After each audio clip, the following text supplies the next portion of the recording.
Здраво, добро дојдовте уште едно видео, каде што ова видео ќе збориме за централната догма во молекуларната биологија. И ова е една како идеја, односно модел, не идеја, како наследниот материјал е одговорен на некој начин за се. И ова е еден вид симплифицирана идеја која ќе разгледаме, но општо треба да спомнеме некои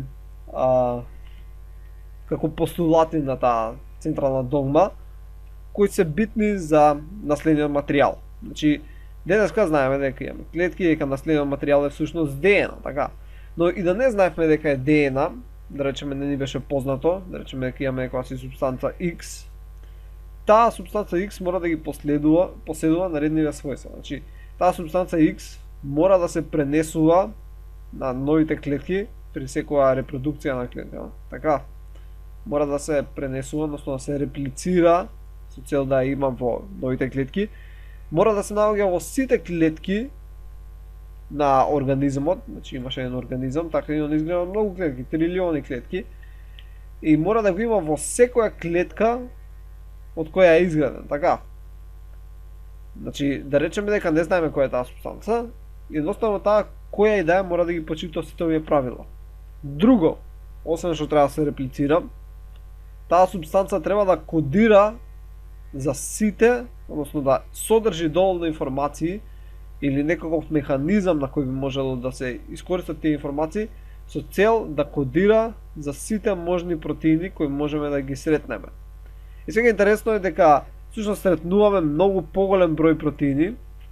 Значи првично кога правеле анализи, и за ова ќе збориме понатаму него, забележано е, например, тропам сега глупости, ама дека имаме милион протеини, така, имаме милион протеини, и дека колку гени имаме кои кодираат за тие протеини, виделе дека имаме некој да си... Сега повторно да тропам глупости некои бројки, но да речем дека има 1000 гени. Сега си рекле, како може 1000 гени да кодираат за милион протеини? Но тоа се базира на начин на сплайсинг, што може да се објасни, и знаеме како. Но за тоа не ви е сега битно. Значи, да се навратиме. Вториот дел е да таа наследна супстанца, која и да е, која знаеме дека е ДНА, да биде одговорна за кодирањето на сите протеини. Односно, носењето на информација како да се направат сите протеини. Мислам, ДНА сама по себе не ги прави протеини, него носи информација како да се направат. И третото својство е која и да е таа молекула, таа да биде стабилна. Се мисли хемиски стабилна. Да не биде некоја молекула која се менува од денес за утре. Значи таа треба да има некоја си постојана хемиска структура долго време. Че ова беше првата работа, која беше главна, ова беше третата работа и ова беше втората работа, со жолто ќе ја бележиме. Е сега, иако рековме дека треба да биде стабилна, малце парадоксално дека таа треба да биде и менлива. Сега ги се рече како, зошто да биде менлива? Дали рековме дека треба да биде стабилна? Треба да биде релативно менлива, затоа го ставив ова знакче дека е така, помалку менлива, со цел да се овозможи да нешто врз кое може да действува селекционен притисок, односно да имаме еволуција. Значи таа треба да биде стабилна, но треба да биде релативно менлива со цел да имаме еволуција. Ево.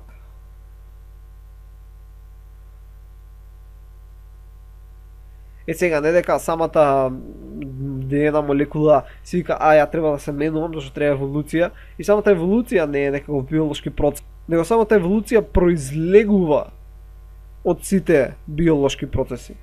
Не дека тие се стремаат кон еволуција. И сега имаме тука една слика за стандардна догма, односно за модифицирана догма, и ќе го разгледаме секој чекор од оваа слика понатаму во наредните видеа, но сега ќе го видиме само општо. Значи прво е ДНА да се реплицира, така ДНА репликација. Таа ДНА преку процеси на транскрипција, значи се препишува, веќе ДНА е еден вид како библиотека. Така, додека РНА е на некој начин библиотекарот. Значи, од библиотеката се препишува на еден транскрипт, односно РНА, потоа тој се преведува во протеин. Значи ДНА препишува на РНА и РНА прави протеин. Така. И тој протеин е одговорен за се во организмот. Бидејќи има огромен број на протеини, така, огромен број на протеини кои на крај ќе направат се во организмот. Сега, зашто имаме модифицирана догма? Тоа е едноставно така поради постоењето на некои вируси, значи постојат некои вируси каде што тие вируси имаат РНА. Значи овие немаат ДНА, имаат РНА, значи ова ќе бележиме дека имаат РНА. И со помош на реверзна транскрипција од РНА прават ДНА. Значи од РНА прават ДНА и после може да се тера како стандардна догма, да се прави РНА транскрипт и после да се прави протеин. Така, протеин. И затоа постои таа модифицирана догма, каде што и РНА може да си се реплицира. Така гледате дека и РНА може да се реплицира. И исто така од РНА има нагоре стрелка, реверзна транскрипција, да се направи ДНА. А нормална транскрипција си од ДНА да се направи РНА. И како е да е, мора да положи РНА на процес на транслација и да се добијат протеини. Значи ова е една како сумација како работи ДНА. Значи ДНА е библиотека.